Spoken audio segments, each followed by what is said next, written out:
Hey folks, it's Friday, June 12th. My name's James. I'm the president of the Edmonton Local. And it's a beautiful day out here today. So the big news this week is that Canada Post is planning on doing CMB conversions in the city of Edmonton. There are many other places they're doing them as well. I think I heard 580,000 addresses across the country. But specifically here in the city of Edmonton, it's going to be out of Depot 3 and 9. Both of those are the Rosedale depot.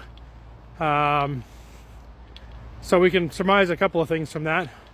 One is that there's going to be a restructure at the Rosedale depot, probably starting in the spring. And two, they may very well be starting to putting in the CMBs effectively immediately. I don't know if they are or not, but they could be. So we're currently developing plans to fight back against this. There's been no public consultation on it.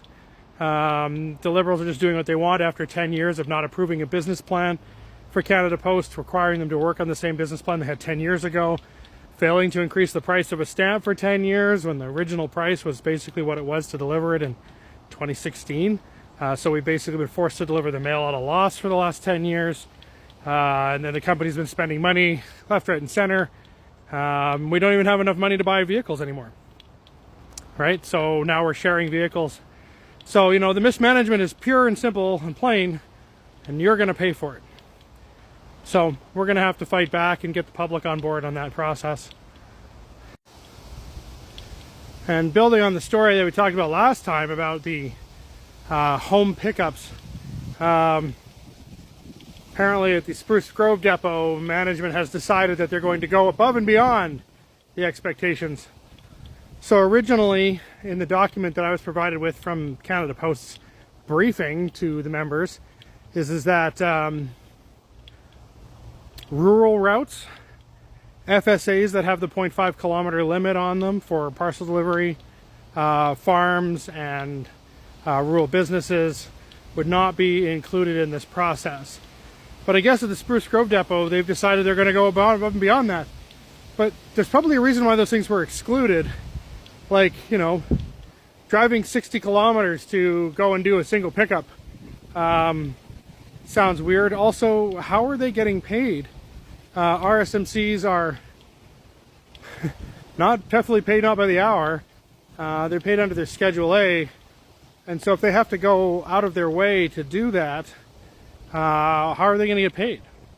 Another thing that I kind of discovered, or not really discovered, but I realized today was that RSMCs don't generally do pickups, and that's because they don't include a lot of the values. So for urban letter carriers, when you do a pickup, you get usually 3.67 minutes to do that pickup. That's just a standard value in the city of Edmonton of how long a single floor height pickup is. And then you get the drive time too in there, and that's based off of the average speeds driven on the route combined with the distance. But then you also get a value to unload based off of whether you do pickups or not. And the difference is significant. It's not very much time for just a regular unload, but it's like 16 minutes for unloading if you do pickups. But RSMCs, as far as I know, don't get that time value. I got to check on that, but I'm not clear on it. But if they're doing these pickups and then we're going to go above and beyond the line of travel, are they going to get paid their kilometers because they use their own vehicles? Are they going to get paid for doing the pickup? Like, PCI isn't really worth that much overall.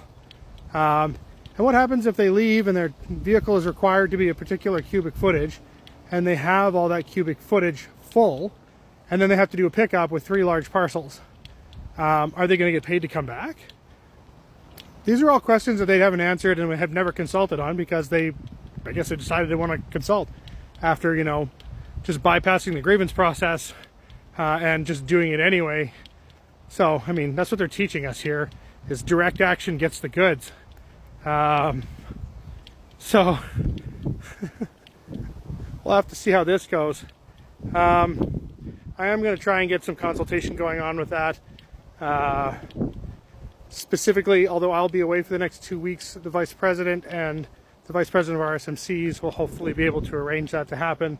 But again, they may not want to participate because they are jumping ahead of the grievance process. So And I haven't seen in writing anything. Like, they're saying that RSMCs are going to get paid to deliver, but I haven't seen anything in writing. And that's the problem. These rules just change at random without anything being in writing. Well, I mean, there's probably a reason why they waited until we ratified the contract before they told us about this. And finally, this weekend they will be having the drop-in baseball games. Please check our website, cpw.ca, cpw730.ca, sorry. That's under the community tab. It's $5 for 4 hours of some baseball, socializing, that sort of thing. It'll be diamond number 3 on Airways Field Park, which is by Kingsway. And it's a family-friendly event. So hope you guys can come down and participate in that. You guys have a great weekend. See you on the flip side.